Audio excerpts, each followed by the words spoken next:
Pat Stevens is our highway superintendent, so Pat and Paul, take it away. Perfect. Good evening, Highway Department. Good to see everybody again. All right, we can jump right into it. I wanted to jump on the GIS thing, but I'll hit that when we get to drainage because it does kind of overlap. And there's a few additional things that the EPA is asking for. There's a new general permit this year that the DEC put out. It was effective January 1st, and they have an entire schedule for the next 3 years to become compliant with that new permit. And there are some more stringent things. One of them is the mapping. We have a great base of that. There's some specifics, so I'll touch on that when we get to drainage because there's some adjustments. And I also don't want to talk a whole bunch about stuff that's not in my budget. So. Okay. So we went into it. The general fund, townwide first section. I'm going to kind of move things and try to hit on some of the highlights and the things that might have changed a little bit. Give a general overview. If there's any specific lines in there that anybody has any questions about, please interrupt as we go, because there's a lot of stuff here, so I don't want to miss anything that anybody's interested in. So please just interrupt me anytime. Not a problem. So the first sections there are salaries, mine and our white collar staff. Those are for the current contracts. There's new white collar contracts in place that dictate those adjustments, and then as well as the non-union salary schedule that was put together this past year and voted on. That reflects what's happening there. If there are increases, these are all merit increases, they're not guaranteed, but we do budget for them. Then it gets into compensation, overtime, things of that nature. There's minor increases again based on those budgets. The COLA adjustments and things of that nature is what you see from increases there. Capital improvements to the building, took that down just a touch because I'm really hoping that with the new facility coming online, our operating budget for the buildings is going to go down significantly. There will not be as many items in disrepair that need to be addressed. So we took it down a little bit this year, but hopefully it goes down a lot in years to come. Very soon. Security monitoring, training, cleaning, things of that nature down through there. Just been generally increased to factor in material costs and labor through those sections. Some minor adjustments on the utilities front, the natural gas. We've seen a slight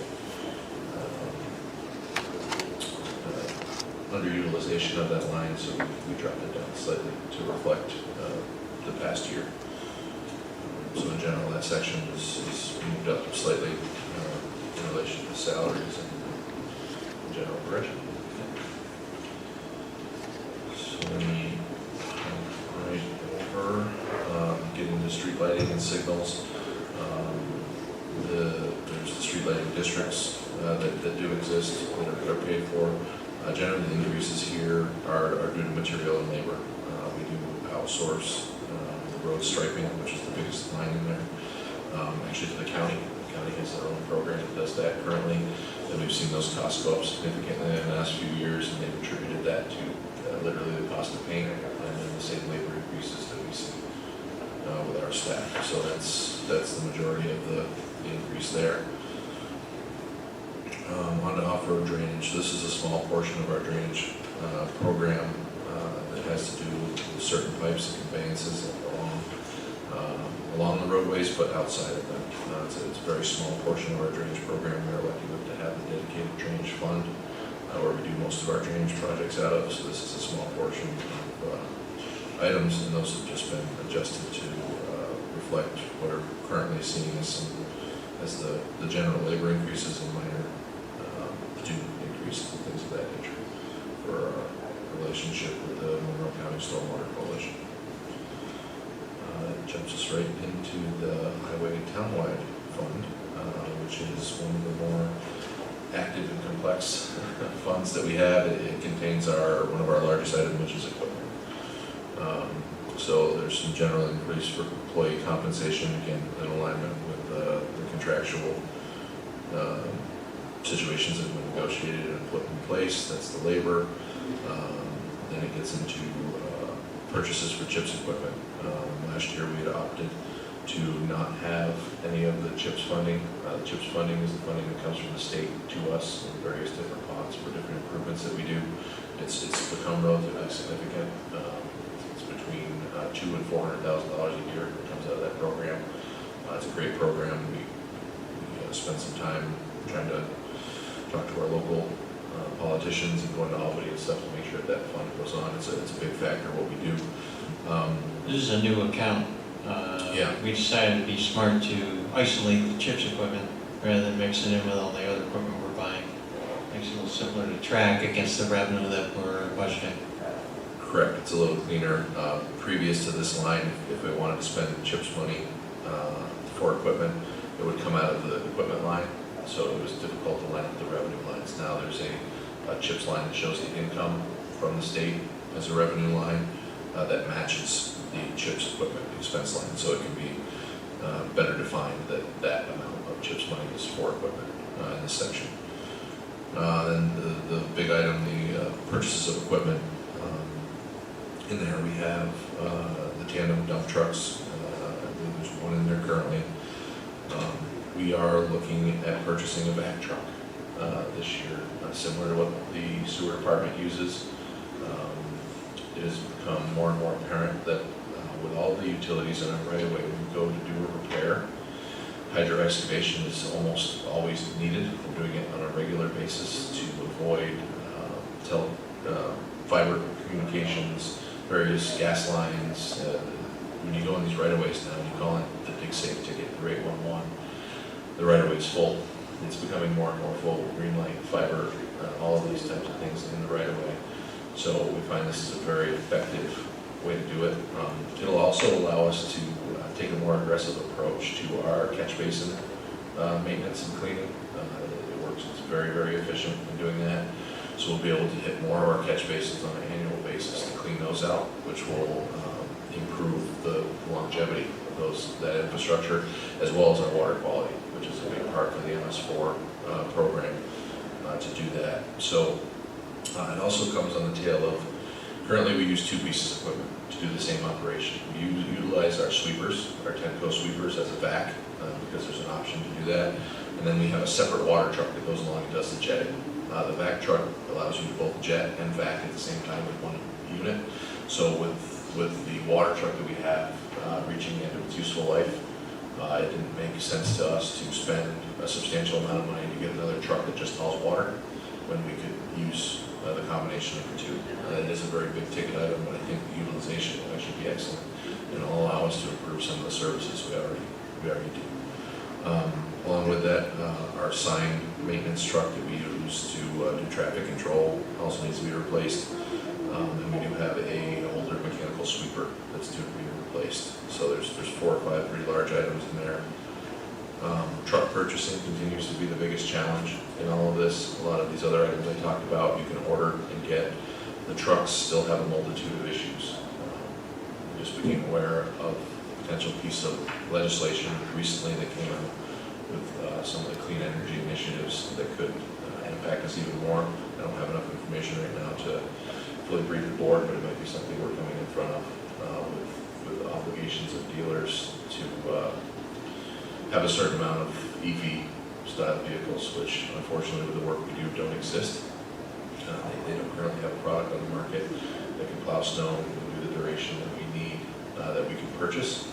And there's some legislation that has been presented to us that indicates some of the trucks that we currently buy may come through with titles that say they can't be registered anymore. Another fine example of legislation getting in front of reality, unfortunately. In our case, very directly. Yes. It's not a lack of a want to participate in an initiative. Sure. It's the physical impossibility, Right. which is a much different situation. So we'll probably be back to discuss certain parts of that in the upcoming season. I'm a little confused, if I could interrupt, I'm sorry. In the detail, you have the Vector truck or sweeper at $350, but then note the Vector flush truck costs $475. So if you go the route of the $475 flush truck, you'll still be purchasing the $350 sweeper? No, that's kind of a complicated situation. There is a couple of options I'm still working on. We have the opportunity to potentially utilize the used vac truck.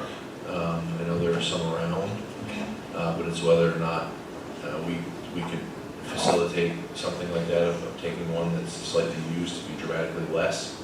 If we go with the full sweep, the full back truck, which is the 475, we would utilize the CHIPS equipment line as well as the 350 for the sweeper.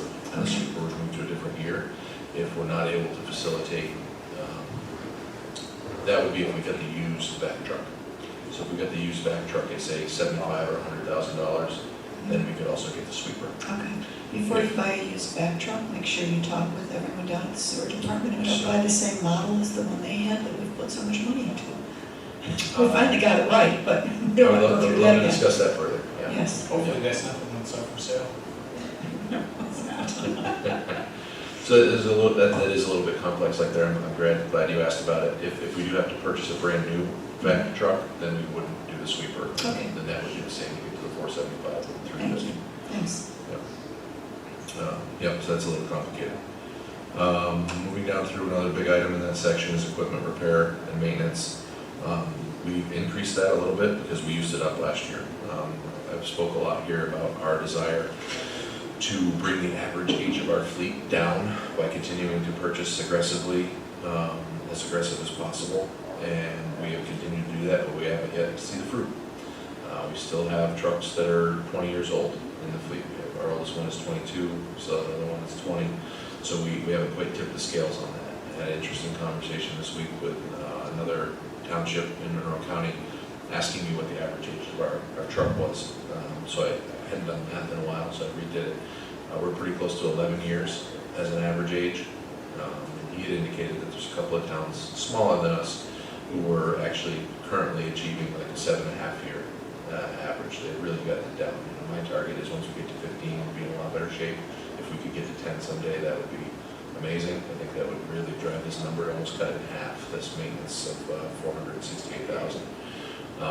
So it's definitely something that other townships are working toward doing, and I think on a smaller scale, able to do it faster than we are. The town that I talked to was Gates, so their average is older than ours still, but they're trying to make moves, and everybody's sort of looking at what everyone else is doing to try to see if they're being unreasonable or not about the goals. I think that our employees do far too good a job of maintaining these vehicles because you would never guess how old they are by how they look. They just really do their best to keep them in shape. Yep, it is a huge effort. They take a lot of pride in that. They do a fantastic job with it. So yeah, it's hard to spot the 20-year-old truck, the 22-year-old truck, which is pretty great. It does help us when we go to resell those trucks. They do very well. It's great to see their work on fruition. People will go to an auction and ask where our equipment is. Although, like anything else, you do get to the point where no matter how well maintained it is, a 20-year-old truck just doesn't have the resale value that a 12-year-old truck would have. It's not all miles. We have some of these trucks that get up to like 15,000 engine hours and things of that nature. Right. And really, there's not only so much you can do before a major repair is needed, and we're still having too many of those larger $10,000, $20,000 repairs that are just end of life of some of the components. Correct. So those are the big items in that section that kind of contribute to the increases there. Hop over to the revenue section that goes along with this fund. In general, we've kept these in line, except for the CHIPS line. I had talked about the CHIPS line for equipment and the adjustment of that. This year we adopted to have more money on it, and like I said, that's the line that aligns with the CHIP expense up above. So you see that we're taking the funds that we're given, and that's being spent in that line. It's a more direct correlation between what's coming in and what's going out. That's how that's covered. The rest of the stuff, we try to be as conservative as possible. We're still having good success with our partnership with the county. But the work does vary year to year quite a lot, so there's a couple of those that we made some adjustments. I think the one line, maybe for a rental, or no, it was, one of these is for parks. We had a big uptick for Monroe County Parks, sort of different IMA. The 1 or 2 years, I believe that was primarily ARPA funds, so that has slowed way down. So we've made those adjustments to make sure that we don't have unrealistic revenues in here. That's another great partnership where we get to be working with Webster Park and things like that. that'll benefit our residents and generate some revenue for the taxpayers. But we try to be as conservative as possible in this section. Best to be conservative. Yeah. I've also included a $500,000 transfer from the Highway Part-Time Fund, which compensates the Highway Talent Fund the use of their equipment on jobs. It's just something we've been doing for a few years now. Yeah, that's an interesting situation. Paul's been asking me for some real-time data to track if that's appropriate. I was able to put something together this year with the number of hours of what's used on different things, and basically what it comes down to is a very high percentage of the equipment hours. What the equipment is working on is actually in the other fund that receives it, and all 100% of the equipment expenses in this fund. So that transfer, when you're only doing 20% of the expense or of the work in the account that receives 100% of the cost, there's definitely an imbalance. That transfer is very, very justified. I think, Paul, isn't that something you instituted when you first came on board? Pardon? Isn't that something that you had looked into and instituted when you first came on board, looking at the discrepancy in those two funds? Yes. Yeah. I checked with the New York State Office of the State Controller, and they felt it was justified. But yeah, hopefully at some point we'll have a little firmer documentation. That's what. Yeah, we're starting. They think the 500,000 is pretty darn close, if not conservative. Correct. Yep. Next section is benefits.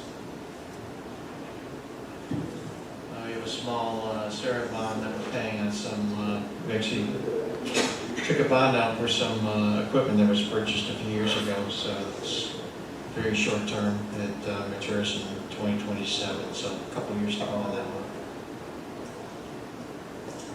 I actually budgeted employee benefits completely flat year to year, just based on actual history, what's in the budget is sufficient.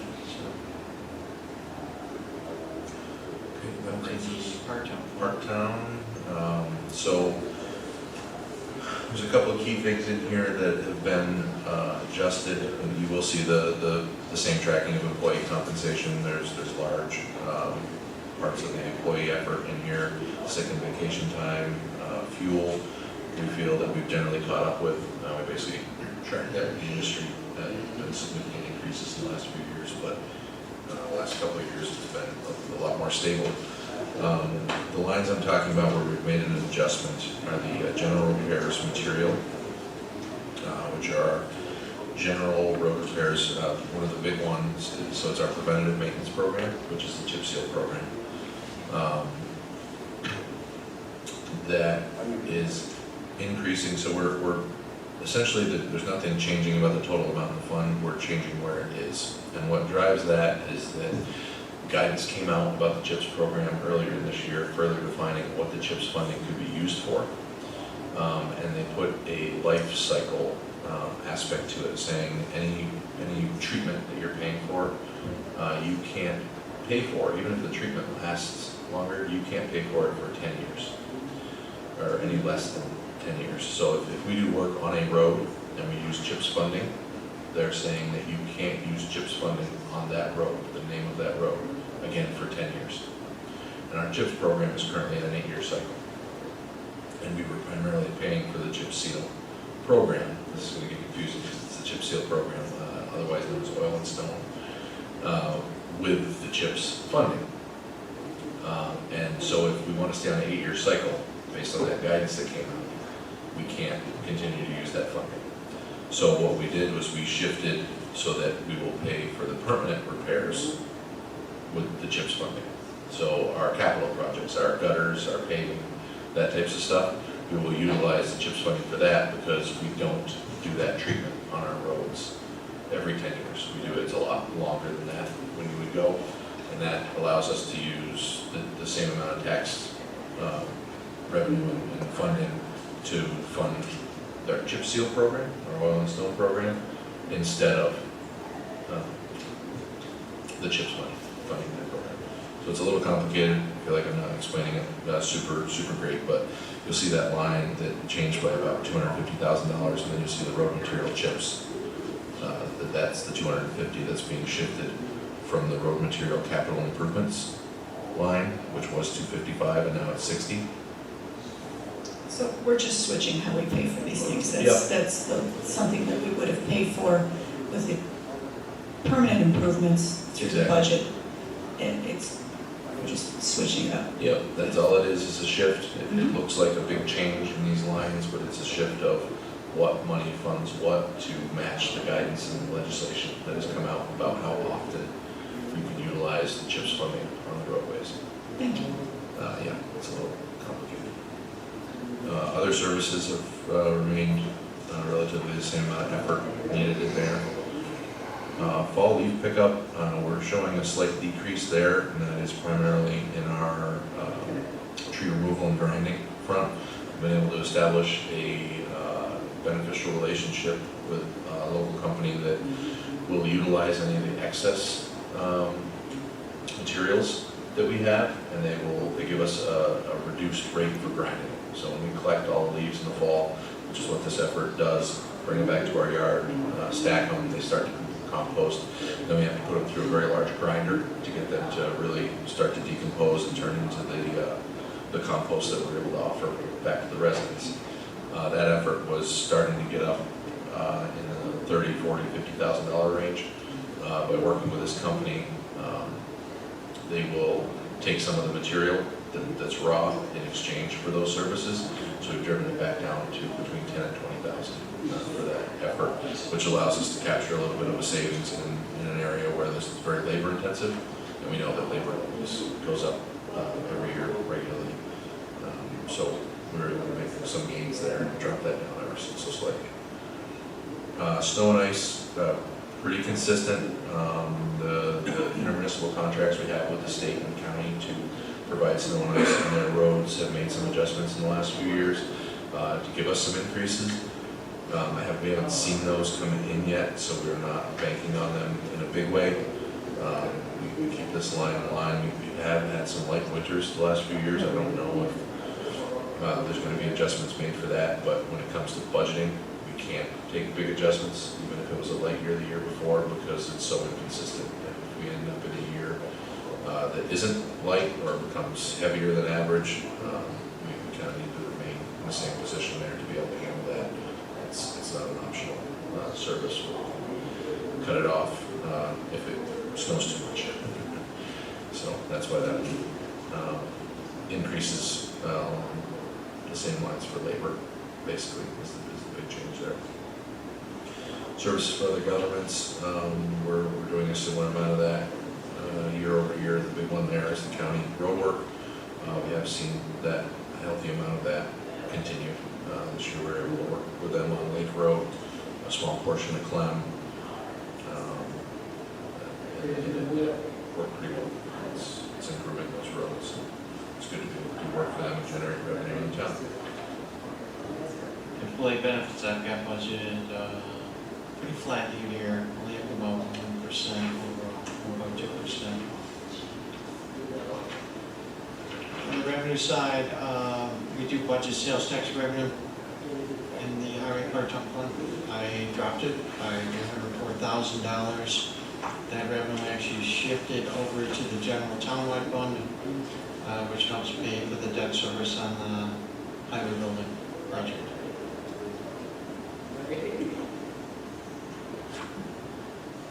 Which is greatly appreciated. It's good to be able to utilize some of those funds from that to help offset that. Yeah. It's coming along awesome down there. Then you see the transfer funds, right? That's when we were talking about. This is where it comes from, correct? So that's the transfer we talked about earlier. Then we operate in the drainage district, I believe. So this is a fund. This is the primary fund for our drainage efforts. And it still is the area where we have the longest waiting list. Most items that come in, it dominates our resident complaint section at the town, which is, it's not a good thing in any other sense than it's not potholes. So it's not roadway complaints that come in first. We have a lot of drainage issues, and it's not really related to the roadways. It's backyards, drainage conveyances, even with the efforts we've made for ash tree removal, there's a lot of trees falling in creeks and things of that nature. We're out on a lot more calls with this. So it needs continued increased funding. We were able to do some of that this year, and this is the one that is funded by the drainage fee that comes up. And we've been in here quite a few times talking to the board about, started with the residential right sizing of the drainage district, which added 4,000 homes into the 11,000 or 12,000 that were there, which helps distribute the cost against all of our residents because it is for common drainage features. And this past year, we were able to reassess and define the commercial property portion of this. We put together the demographic for how the fee would be done through a large GIS effort to map all 400 properties that were actively commercial and assess the correct fee across those, which significantly increased the amount of units you see there at the beginning. Consolidated Special Drainage District, the number of units is 20,000 now. Whereas last year, I think we were at about 15,000 something. Yeah, yeah, exactly. So substantially. So it speaks a little bit to the lack of capture. We've been implementing that on new properties that have come through, but hadn't assessed it across all the properties across town. So even with this increase, we should be able to have a slight reduction in that fee on people's bills as far as the amount for the unit. So again, should have a very beneficial effect in giving us more ability to get out there and do more drainage maintenance work on ponds and waterways. That will improve the situation there and slightly reduce the typical household fee, which is 1 unit from what it was last year. Yeah, I expect the rate to actually drop $1 or $2 year to year because there's so many more units.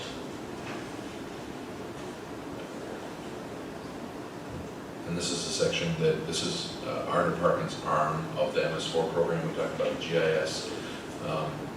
They need to identify a lot of stuff. It's definitely going to become a part of the maintenance we do to start tracking that stuff a little bit better. But the GIS stuff that's specifically looked for, there's some interesting things like interconnections. They want us to map every place that another municipality or township where their drainage crosses into our township. That's a big point of contention to understand if basically you're outside of your responsibilities, waters are contributing to poor water quality and what you're doing. The first step is to know where they are, map them so you can look at them in a storm. That was a little interesting, and it's going to be a big effort to go find those locations. The outfalls that they talked about, what we found is that we have a lot of ends of pipes marked, but not all of them discharge to a water body of the state, and they only care about the ones that actually go into a stream or wetland or something like that. So we have to go back and kind of differentiate between which pipes come out of a pond and go directly into a stream and which ones go into a conveyance, and then where that conveyance hits the stream is the actual outfall point. So there's kind of a lot of refinement of the base that we have in there that they're looking for. And then after that, it rolls into the public outreach portion where they want the public to be able to understand what the infrastructure is we have, what is the importance of the ponds. That's another one, locating the ponds. We track commercial ponds and require them to do annual inspections and maintenance, but they want those locations mapped. These are privately owned ponds, so it's not something we currently have on the maps, but they would prefer to know where all the privately owned ponds that we're sort of dictating the inspections on are. So things of that nature, and it is a fairly robust effort, especially in the field. And when we talk about staff and utilizing staff, some of what Keith was talking about with the outsourcing, we hope it's more like a one-time effort, a big push to get it in place, and then we can maintain with the staff we have. To add full-time employees that you want to keep for a duration to do something that should be one big lift isn't the right strategy, right? If it's not something that you need that effort on long-term, you don't want to take on that large expense of having full-time employees that aren't necessarily being fully utilized. So I think that's part of the driving factor behind some of the approach to getting these things done. It is a very big lift, but hopefully once that specific effort is done, the maintenance of it can be much more easily handled, maybe by some of the candidates that you described. So, any questions?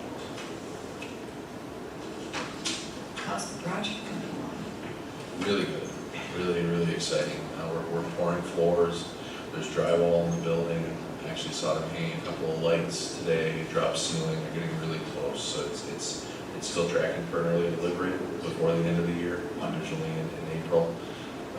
It's really cool to start to see some of the rooms take space, take shape. We're able to walk some of the staff through, and you can really start to feel what the spaces are going to be like. So I think there's a lot of genuine excitement about it. So we're in good shape as it goes with that. Still trying to make sure we can keep everything sharp, and we're getting into some of the details now. We have to talk about furniture, getting the internet turned on, and we talked about the electrical service, the gas services this week. So you're getting down to some of the stuff where they're really going to start to fire it up, and it's going to start to look like a place that we can work, which is very, very exciting. So it's all going really well. Hopefully we stay on that path, and going to be exciting. I'm excited to come down and see it.